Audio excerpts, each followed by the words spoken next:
देख रहे हैं सिटी इंडिया न्यूज चैनल हक की आवाज।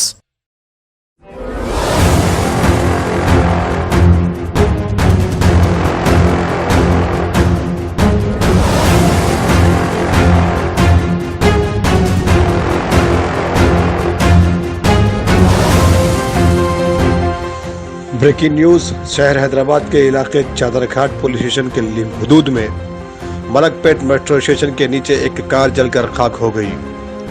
कोई जानी नुकसान की खबर नहीं। ये आग क्यों लगी, किस तरह लगी, इसका कोई पता नहीं लग पाया।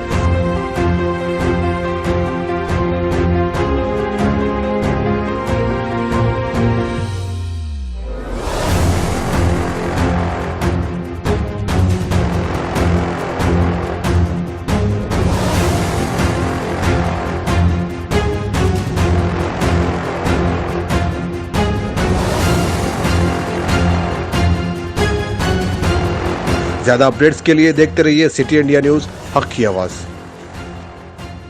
दोस्तों, अगर आपको हमारी न्यूज और एंटरटेनमेंट तमाम प्रोग्राम पसंद आते हैं तो फिर लाइक करें, शेयर करें और सब्सक्राइब करें।